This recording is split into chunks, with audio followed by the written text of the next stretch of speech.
Okay, so just like I mentioned in the last vlog, today's the day. We're exploring the streets of Havana in a ride Rosita. And honestly, nothing feels more special than soaking in the city's rhythm like this. You know how we've all heard Havana Una Na by Camila Cabello? Well, today we are not just listening, we are living it. Let's hit the road and feel the real Havana vibe one street at a time.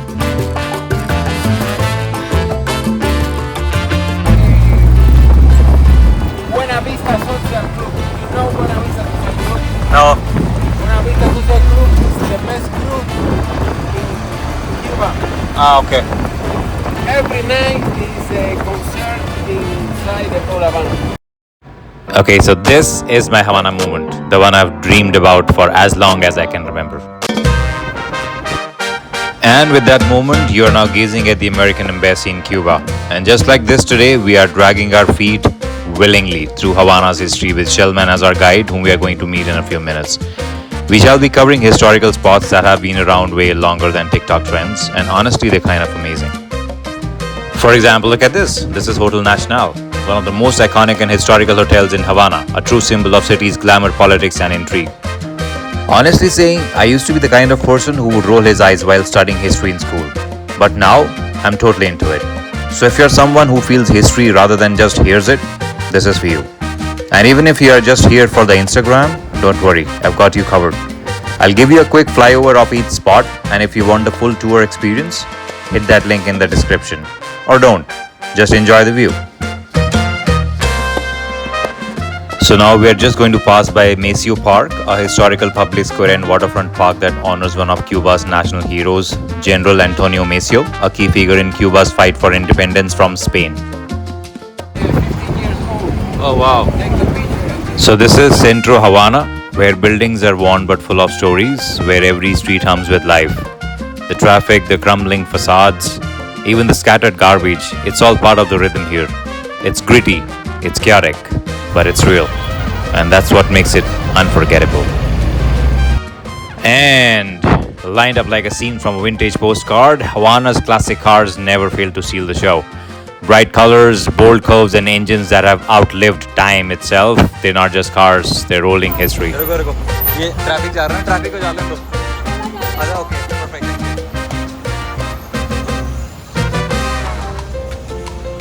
Shellman, my friend, How are you doing?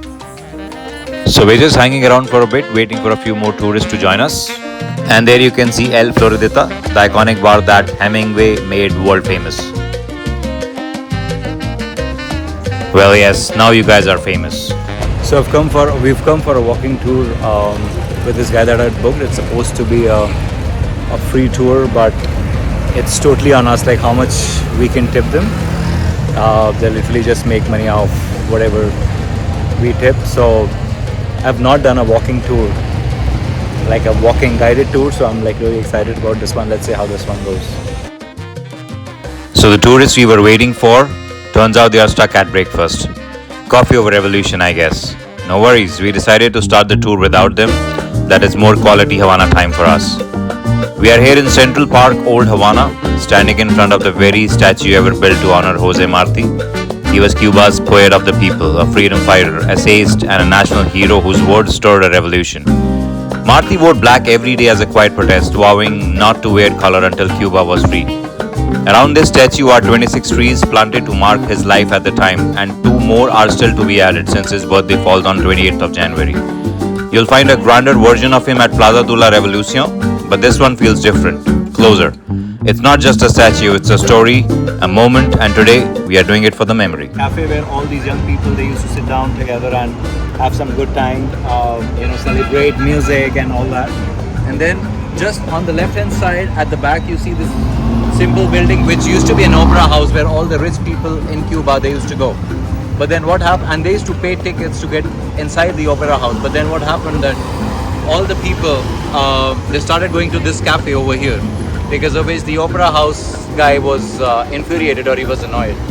So he basically started sending all these people who were basically celebrating the culture of Cuba to prison. And then he finally bought this, the cafe, and then he raised it into Hotel Inglaterra. And then on the left side, this is basically a architecture that was made by the Galician Society of Spain. So now we're moving from the central Havana to the old Havana, and this is Hotel Manzana Kempinski, once Havana's first shopping arcade. Now the city's first luxury hotel. It's where old world charm meets five-star views, right in the center of old Havana. Now this is Obispo Street, old Havana's most vibrant walkway. Once the city's main street, now a lively mix of history, music, and everyday Cuban life. From colonial buildings to Hemingway's old hotel, every corner here has a story. You don't just walk Obispo, you feel it. Correct me if I'm wrong, but I think this is Mercadera Street, running perpendicular to Obispo and just as full of charm. It's quieter, more local, lined with museum workshops and cobblestones that haven't forgotten the 18th century. A perfect detour if you're wandering through old Havana. They would always ask us whether we are from, whether we are Portuguese or we are Mexicano. Mexicano. I don't know. That's why I asked you. You were saying that we look like Egyptians. Oh, sorry.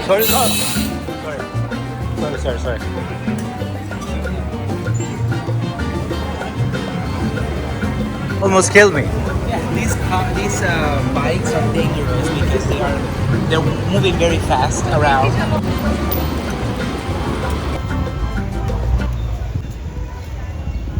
Now we are free to practice any religion. So you can be Protestant, you can be Catholic, you can be Yoruba.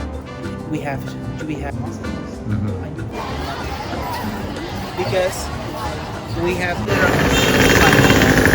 and now I've been working with them because I'm LGBT activist. Okay. So after visiting the church, Shellman took us to Clandestina, which is Cuba's first independent fashion and design brand, located in the heart of old Havana. Founded in 2015, it represents a new wave of Cuban creativity, sustainable, forward-thinking, and proudly local. Each piece here is more than fashion, it's a reflection of Cuba's resilience, identity, and innovation in the face of limitation. Meat shopping in Havana? It's part strategy, part luck, and a whole lot of patience. People line up early, chat, maybe even swap recipes, because when fresh meat shows up, so does half the neighborhood.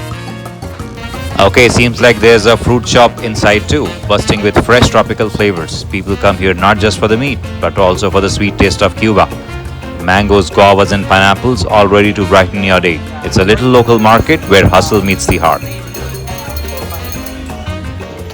Wandering through old Havana feels like walking through a time capsule. Spanish balconies above and the people below, and music of everyday life floating through the air. Every corner has a rhythm, and every building has a story.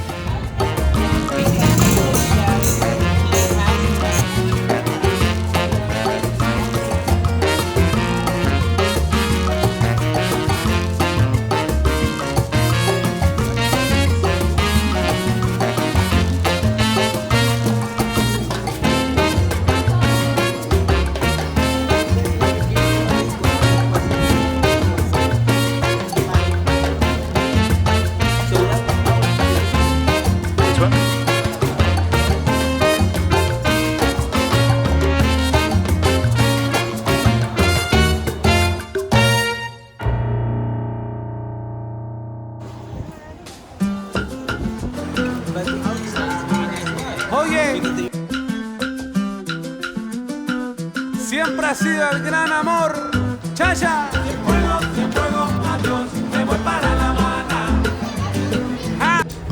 So we finally reached Plaza Vieja, which basically means Old Plaza.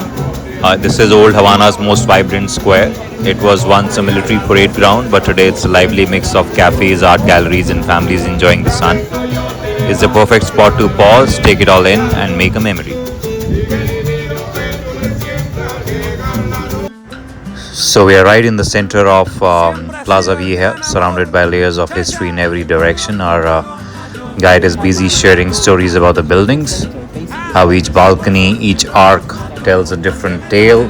You've got Baroque here, colonial over there, and even Art Deco peeking through. It's like the square is Havana's open-air gallery, with 400 years of design on display. And right now, this wooden structure feels personal, like a quiet collection of stories no guidebook can explain. It's love, memories, and moments left behind by people who, just like us, stood here and felt something. It's very, people are not having the real, they don't get it, the real meaning of the statue. People think that it's about the empowerment of the Cuban woman, but it's not precisely like that.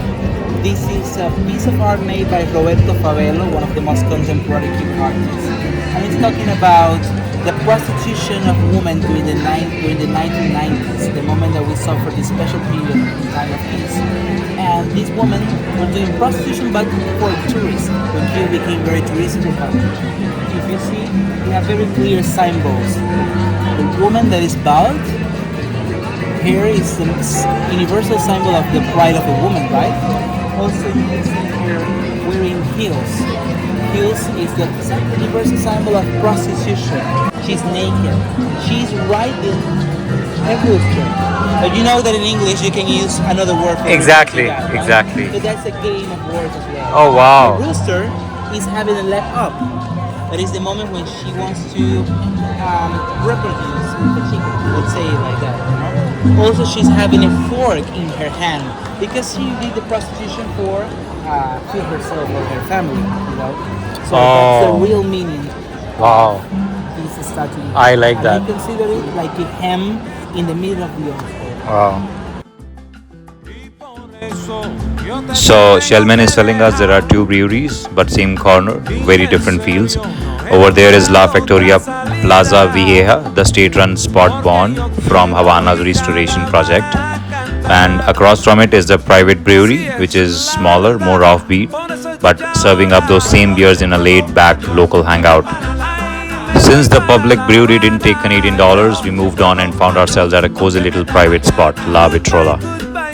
So here is the deal. Cuban pesos and US dollars are your best friends here. Canadian dollars, not invited to the party always. Oh, and leave your Amex at home. It's not on the guest list either. Okay, so we are going with Margarita Vitrola on Shellman's recommendation. It's on the menu. So let's see what all the hype is about. Fingers crossed, it lives up to the name. Oh, this is sugarcane stick. And our order for the afternoon is here too. Oh, this is interesting. This is really interesting. But how do we drink this? What the hell?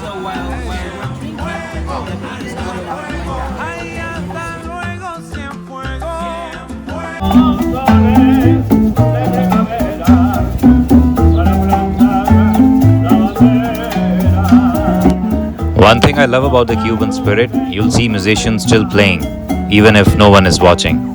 It's not just a job, it's joy.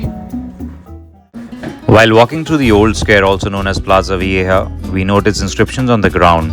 Some of them reference the dark history of this place, like the word slaves, reminding us that this square was once a site where enslaved people were bought and sold, as the wealthy looked on from the balconies above. I think this might be sorcery and things like that.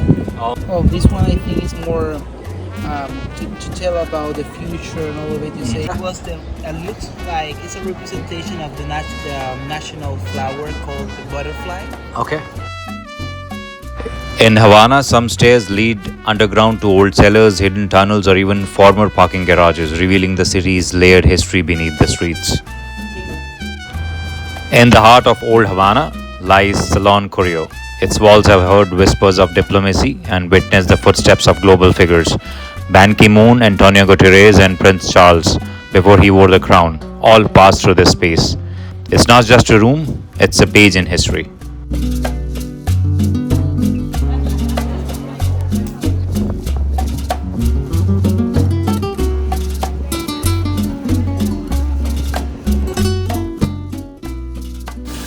The bells lying on the ground here show that San Francisco de Asís Church is no longer active as place of worship, but now serves as an art gallery and cultural space.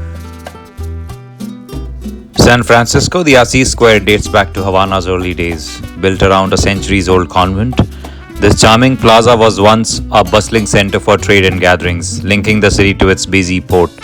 Today, its cobblestone streets and colonial buildings come alive with music, artisan markets, and the vibrant pulse of Havana's culture.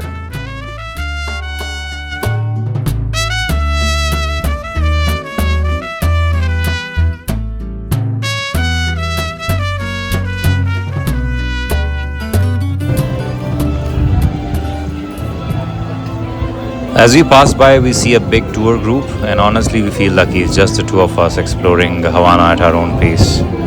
And then we hear this amazing violinist, and I can't help but stop and listen. After all the walking and information overload, I think it's the perfect little break.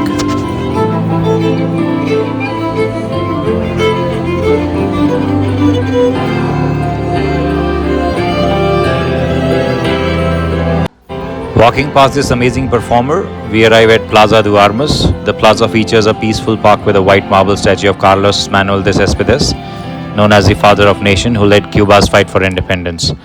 Nearby, a bustling and a genuine cigar shop draws a lively crowd. And then we spotted this artwork on a tree. I'm genuinely curious, did the artist shape this while the tree was still rooted in the earth, or was it done after the branches were brought down? It's fascinating how art and nature meet like this. Now, this is no ordinary temple, and I've always been drawn to this one. And today, I finally make my way here. They say Havana itself was born at this very spot, beneath a sacred ceiba tree. On November 16, 1519, the city's first religious ceremony and council meeting were held in its shade. To the ancient Maya, the ceiba was no ordinary tree. It was the axis of the universe, a bridge between heaven, earth, and the underworld. And just beside it stands the ceiba tree, where a quiet ritual lives on. Walk around it 3 times and offer some money to the tree, your wish may come true. So I'm going to try it today, and maybe, just maybe, return with a story to tell one day.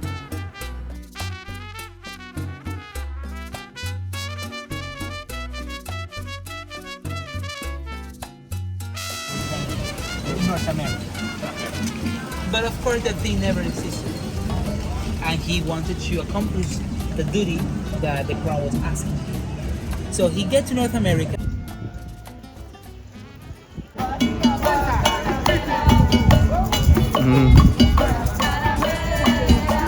Ladies and gentlemen, presenting you the Havana Cathedral that stands out proudly at the heart of Plaza de la Cathedral, surrounded by colonial mansions frozen in time. Casa Bayona, now a museum, Conde Lombilo, once the city's post office, and Palacio de los Marqueses, echoing with stories of old nobility.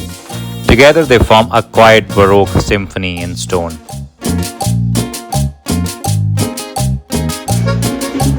This is La Bodeguita del Medio, more than just a bar. It's a cultural landmark where the walls speak in signatures and the mojitos come with stories. Ernest Hemingway drank here, along with countless artists, poets, and politicians. The place is a tribute to Cuba's literary soul and a revolutionary spirit, all mixed with mint, rum, and history. Just as our tour wrapped up, our guide was joined by his mother, beaming with pride because he had worked really hard for the day. It was a sweet moment to witness. With a warm goodbye, we parted ways and made our way back to El Florelita, the iconic bar we couldn't get into earlier this morning.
So we just stepped out of a Cuban performance and it was absolutely mind blowing.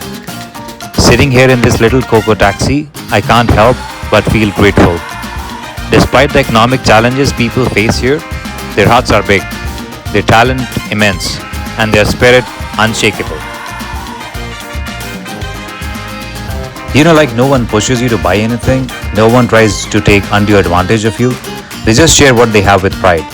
And if you politely say no, they smile and just walk past you in all humbleness. And now, as I look ahead to tomorrow's Havana city tour, all I can do is stay humble and keep my fingers crossed because we are doing it for the memories and I want them all to be great.